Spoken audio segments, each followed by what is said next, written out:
Muhammad 20 ayat 1 sampai 8. Kita baca bergantian. Ini perikopnya kudusnya umat Tuhan. Tuhan berfirman kepada Musa, engkau harus berkata kepada orang Israel, setiap orang baik dari antara orang Israel maupun dari antara orang asing yang tinggal di tengah-tengah orang Israel, yang menyerahkan seorang dari anak-anaknya kepada Molok, pastilah ia dihukum mati, yakni rakyat negeri harus melempari dia dengan batu. Aku sendiri akan menentang orang itu dan akan melenyapkan dia dari tengah-tengah bangsanya, karena ia menyerahkan seorang dari anak-anaknya kepada Molok dengan maksud menajiskan tempat kudusku dan melanggar kekudusan namaku yang kudus. Tetapi jika rakyat negeri menutup mata terhadap orang itu, ketika ia menyerahkan seorang dari anak-anaknya kepada Molok dan tidak menghukum dia mati, maka aku sendiri akan menentang orang itu serta kaumnya dan akan melenyapkan dia dari tengah-tengah bangsanya dan semua orang yang turut berzina mengikuti dia, yakni berzina dengan menyembah Molok. orang yang berpaling kepada arwah atau kepada roh-roh lama, yakni yang berzina dengan bertanya kepada mereka, aku sendiri akan menentang orang itu dan melenyapkan dia dari tengah-tengah bangsanya. Maka kamu harus menguduskan dirimu dan kuduslah kamu sebab akulah Tuhan Allahmu. Demikianlah kamu harus berpegang pada ketetapanku dan melakukannya. Akulah Tuhan yang menguduskan kamu. Ya, oke. Nah, kalau dilihat ini tentang kudusnya umat Tuhan, ini peringatan yang diberikan Tuhan kepada bangsa Israel sebelum mereka memasuki tanah perjanjian, yaitu tanah Kanaan. Nah, disampaikan Tuhan lewat Musa, ya. Dikatakan di situ Tuhan berfirman kepada Musa. Jadi Musa yang menjadi pemimpin bangsa Israel pada saat itu. Apa yang difirmankan Tuhan harus disampaikan oleh Musa kepada bangsa Israel. Dikatakan, engkau harus berkata kepada orang Israel, setiap orang, di setiap orang. Nah, tidak hanya satu orang, tapi setiap orang. Ya, tidak hanya sekelompok orang, tapi setiap orang. Jadi satu-satu, baik dari antara orang Israel maupun dari antara orang asing yang tinggal di tengah-tengah orang Israel. Jadi perintah Tuhan ini berlaku kepada semua orang yang ada di tengah-tengah bangsa Israel pada saat itu, ya. Baik itu orang Israel maupun orang asing yang ikut bersama orang Israel keluar dari tanah Mesir. Nah, dikatakan apa pesannya di situ? Tuhan memesankan supaya jangan seorang menyerahkan anaknya untuk dipersembahkan kepada Molok. Molok ini dewa sesembahan yang ada pada saat itu. Jadi dikatakan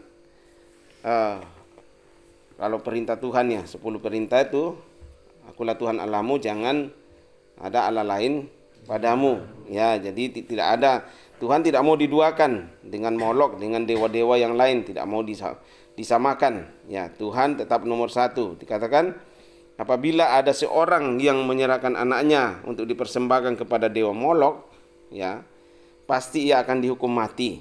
Artinya dilenyapkan, ya, dari negeri. Ya, tidak akan masuk. Ya, walaupun dia masuk ke dalam tanah Kanaan, tapi akan dilenyapkan. Ya, Tuhan sendiri akan melenyapkan orang itu. Dikatakan aku sendiri menentang. Ya. Jadi Tuhan menentang penyembah-penyembah berhala. Ya, Tuhan mau yang hanya fokus kepada dirinya gitu ya. Menyembah berhala itu ya, kalau kita tidak fokus dalam ibadah juga sebenarnya kita menyembah berhala kan ya. Ya, tidak fokus kepada Tuhan, tidak menomorsatukan Tuhan, ya. Dikatakan di situ, aku sendiri akan menentang orang itu dan akan melenyapkan dia dari tengah-tengah bangsanya, karena ia menyerahkan seorang dari anak-anaknya kepada Molok dengan maksud artinya menomorduakan Tuhan, ya, menajiskan tempat kudus Tuhan dengan penyembah kepada Molok, dengan mempersembahkan anaknya kepada Molok, sama dengan menajiskan tempat kudusnya Tuhan. Dan tentu itu melanggar kekudusan nama Tuhan. Ya, nah dikatakan ayat 4, tetapi jikalau rakyat negeri, nah ini yang pentingnya. Tetapi jikalau rakyat negeri menutup mata terhadap orang itu, ya terhadap orang yang melakukan penyembahan kepada Molok, ketika ia menyerahkan seorang dari anaknya kepada Molok dan tidak menghukum dia mati, ya, maka aku sendiri akan menentang orang itu. Nah ini kamu perhatikan ya, aku sendiri, Tuhan sendiri akan menentang orang itu serta kaumnya. Tidak hanya orangnya, tapi kaumnya, keturunannya. Dan akan melenyapkan dia dari tengah-tengah bangsanya. Dan semua orang yang turut bersinah mengikut dia, yakni bersinah dengan menyembah Molok. Nah ini, apa yang kamu bisa tangkap, yang kita bisa tangkap dari pesan firman Tuhan ini? Ya, kalau kita melihat orang sudah melakukan salah dan kita tidak menegur, itu resikonya kita berhadapan dengan Tuhan. Nah, ya kata di sini, tetapi jika rakyat negeri, ya orang Israel, ketika orang Israel menutup mata itu artinya tidak peduli, masa bodoh. Ya, pokoknya orang mau melakukan kesalahan terserah, itu urusan dia. Hati-hati. Ya, kamu melihat temanmu melakukan kesalahan, kamu melihat orang lain melakukan kesalahan dan kamu tidak tegur dia, kamu sedang berhadapan dengan Tuhan. Ingat, ya. Kenapa saya kalau ada orang salah saya langsung tegur? Ya, saya tidak mau berhadapan dengan Tuhan dalam perkara itu. Ya, karena kita akan dituntut. Kamu tahu tapi kamu diam. Kamu tahu kenapa kamu nggak tegur? Ya, kamu mempertanggungjawabkan nyawanya. Ya. Jadi nggak main-main. Hidup ikut Tuhan itu pikul salib, menyangkal diri, bukan enak-enak. Ya. Ada harga yang harus kita bayar. Ya. Ya, termasuk seperti itu. Mungkin orang nggak suka kita. Nah, saya emang nggak peduli orang nggak suka saya. Yang penting saya melakukan kebenaran. Peduli amat. Ya, saya jalan. Yang penting saya jalan dalam kebenaran. Saya jalan. Ya. Orang nggak suka ya urusan dia. Saya lebih takut sama Tuhan daripada saya takut manusia. Nah, itu prinsip saya. Saya lebih takut sama Tuhan daripada takut sama manusia. Ya. Jadi dikatakan tetapi jika rakyat negeri menutup mata, tidak peduli, ya, menutup mata terhadap orang itu, orang yang melakukan penyembahan kepada Molok, menyerahkan anaknya untuk dipersembahkan kepada Molok. Ketika ia menyerahkan seorang dari anak-anaknya kepada Molok dan tidak menghukum dia mati. Ya, harusnya kalau kita lihat, ya, bukan berarti kalau zaman dulu ya memang langsung kalau ada yang salah langsung dirajam, langsung dibunuh, dilenyapkan gitu. Daripada mengkontaminasi yang lain, dilenyapkan. Tapi ini kan bukan zaman dulu, ini zaman modern. Ya, artinya ketika ada yang bersalah, kamu nggak tegur, kamu nggak nasihati, ya kamu nggak ingatkan, kamu nggak berhadapan dengan dia, tapi kamu sedang berhadapan dengan Tuhan dan semua harus dipertanggungjawabkan di hadapan Tuhan. Ingat, kamu takut manusia atau takut sama Tuhan? Kalau kamu takut sama Tuhan, berarti kamu melakukan kebenaran. Tapi kalau kamu takut sama manusia, kamu akan menyembunyikan kebenaran itu dan kamu akan melakukan hal yang salah. Ya, hati-hati. Nah, dikatakan maka Tuhan sendiri, aku sendiri akan menentang orang itu serta kaumnya. Nah, ini lebih ngeri lagi kan. Orang itu serta kaumnya, nah, artinya keturunannya, ya, dan akan melenyapkan dia dari tengah-tengah bangsanya dan semua orang yang turut bersinah mengikut dia. Nah, tidak hanya keturunannya dan kaumnya, tapi setiap orang yang ikut, ya, ikut menyembah, ikut jalannya dia, ya, ikut turut bersinah mengikut dia, akan dilenyapkan. Nah, ini, ya, akan dilenyapkan. Coba bayangkan. Ya. Jadi hidup itu, ya, ada bagian yang kita kerjakan, ada tugas yang Tuhan berikan kepada kita. Yang kita diam aja kalau kita lihat orang salah, diam aja. Ya, kita ada orang yang berbuat tidak sesuai dengan firman Tuhan, kita diamkan saja. Hati-hati. Ya, jangan kira kamu bebas dari masalah itu, tapi Tuhan akan menuntut kamu. Ya, Kamu lihat salah, kalau dia binasa, kamu dipertanggungjawabkan nyawa dia. Ya, nah ini. Jadi dalam hal ini berzina itu tidak hanya masalah seksual, masalah hubungan suami istri apa yang tidak benar. Menyembah berhala saja itu sudah berzina sebenarnya, berzina dengan berhala. Gitu. Ya, jadi orang yang berpaling, apalagi nih orang yang berpaling kepada arwah. Arwah ini orang-orang yang sudah mati kan. Ya, orang yang minta petunjuk sama orang mati, ke kuburan minta petunjuk. Nah, ini berzina dengan apa? Arwah-arwah atau roh-roh peramal. Ya, roh peramal itu yang dukun-dukun kan, ya. Mereka berzina dan bertanya kepada mereka. Harusnya kalau ada apa-apa bertanya sama Tuhan, bukan bertanya sama orang pintar, bukan bertanya sama orang yang bisa meramal. Ya, makanya kalau orang meramal masa depan mah ngapain dipercaya? Ya, percayalah sama Tuhan, bukan ramalan tuh. Itu kamu termasuk penyembah berhala. Ya, ramalan-ramalan bintang apa zodiak itu kan sama dengan menyembah berhala, ya. Jadi jangan bertanya kepada mereka, aku sendiri akan menentang orang itu dan melenyapkan dia dari tengah-tengah bangsa. Tuhan menentang dan akan dilenyapkan. Kalau dilenyapkan artinya nggak ada hubungan lagi dengan Tuhan kan, ya. Kamu nggak menikmati apa-apa. Mungkin kamu hidup secara badani tapi kamu nggak ada hubungan dengan Tuhan, ya. Lenyap dari hadapan Tuhan. Tuhan sendiri akan menyingkirkan, dilenyapkan sama Tuhan, ya. Kamu bisa menyembah tapi penyembahmu dikatakan menjijikkan di hadapan Tuhan. Kamu dilenyapkan, ya. Hati-hati, ya. Ini jadi firman Tuhan tulis itu mengingatkan kita, ya. Maka kamu harus menguduskan dirimu. Nah, ini yang harusnya kita lakukan. Kamu harus menguduskan dirimu dan kuduslah kamu sebab akulah Tuhan Allahmu. Ini pesan Tuhan. Kuduslah kamu.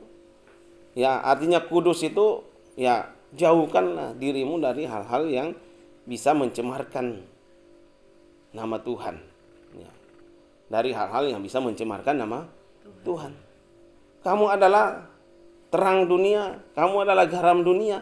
Jangan kamu digaramin oleh dunia, tapi kamu yang harus menggarami dunia. Ya. Jangan kita dengar firman Tuhan, keluar kita yang digaramin orang, bukan kita yang menggarami orang. Bukan kita yang mengubah orang, bukan kita yang mengubah keadaan, tapi kita yang diubah keadaan, kita yang diubah sama orang yang tidak kenal Tuhan. Ya. Buat apa penyembahan? Ya. Apa artinya? Kamu jadi terang. Kata firman Tuhan, apa artinya? Garam yang tidak ada rasanya. Ya. Kalau garam menjadi tawar, diinjak-injak orang. Nggak bisa mengubah apa-apa. Coba garam nggak ada rasanya. Kalau garam tuh nggak ada rasa asin, bisa nggak? Kamu kasih masuk sayur, sayur berubah nggak? Hah? Tetap aja rasanya nggak ada. Ya, nggak mengubah sayur itu jadi enak kan? Iya, nggak ada. Nah, kalau kita anak-anak Tuhan harusnya jadi garam dan terang. Kamu adalah garam dunia, kamu adalah terang dunia. Artinya garam merubah yang tidak enak jadi enak. Ya, terang itu harus merubah dari tadinya kegelapan di situ, kamu masuk jadi terang di sana. Ya, bukan keadaan yang merubah kamu. Kamu yang harus merubah keadaan. Bukan orang Palalangon yang mengubah kamu. Kamu yang harus mengubah orang Palalangon. Bagas diutus kembali ke sana. Kamu yang harus merubah teman-temanmu yang perokok, bukan kamu yang kembali merokok. Ya, apa gunanya kamu di sini? Apa gunanya kamu jadi terang? Terangmu nggak berfungsi, terangmu nggak berguna, garammu nggak berguna, garammu nggak berfungsi. Ya, kembali, kamu harus menguduskan dirimu dan kuduslah kamu. Nih, kuduslah kamu sebab akulah Tuhan Allahmu. Ya, kalau kamu yang menyatu dengan Tuhan, Allah itu kudus. Kudus dengan yang tidak kudus tidak bisa menyatu. Coba bayangkan, apa namanya, air dengan minyak. Pernah nggak menyatu tuh air dengan minyak? Nggak akan pernah. Sama itu gambaran. Allah yang kudus dengan manusia yang tidak kudus nggak akan bisa menyatu. Tapi Allah yang kudus dengan manusia yang kudus kan bisa menyatu. Ya, itu gambaran-gambaran yang bisa kita lihat. Ya, kembali lagi, ya, kalau kamu udah tahu tidak benar di sana, kamu tidak bertindak di sana, kamu berhadapan dengan Tuhan. Jangan pernah kompromi, jangan pernah kompromi. Lebih baik saya dibenci, kalau saya prinsip saya, lebih baik saya dibenci manusia daripada saya dibenci sama Tuhan. Itu, kita harus punya prinsip. Kalau kita nggak punya prinsip, akhirnya kita kemana angin membawa kita kan. Angin ke barat, kita ke barat. Angin ke timur, kita ke timur. Kita nggak punya pendirian. Ya, kita nggak punya bargaining, kata istilahnya, posisi tawar-menawar. Ya, akhirnya orang menganggap kita, gampang itu diatur mah, nggak ada pendiriannya itu. Ya, tapi kalau kita punya posisi, orang akan hormati kita. Ya, dan tentu itu tuntutan Tuhan. Ya, kuduslah kamu sebab aku kudus. Artinya di dalam kekudusan itu kamu melakukan apa yang Tuhan mau. Ya, menjaga kekudusan itu melakukan apa yang Tuhan mau kan? Ya, apa yang Tuhan mau. Itu prinsipnya. Pegang tadi, dikatakan, saya ulang lagi di ayat 4. Tetapi jikalau rakyat negeri menutup mata, ya, masa bodoh terhadap orang itu, maka ia menyerahkan seorang dari anak-anaknya kepada Molok dan tidak menghukum dia mati, maka aku sendiri, Tuhan sendiri, yang akan menentang orang itu seperti sampai itu ya, serta kaumnya, dan akan melenyapkan dia dari tengah-tengah bangsanya, dan semua orang yang turut berzina mengikuti dia, yakni berzina dengan menyembah Molok. Ya, saya bukan keras, tapi saya mau melakukan firman Tuhan. Kalau ada yang saya tegur, dia nggak suka saya, Pak, peduli amat bagi saya. Yang penting saya lakukan apa yang benar, sehingga saya tidak mau berhadapan dengan Tuhan.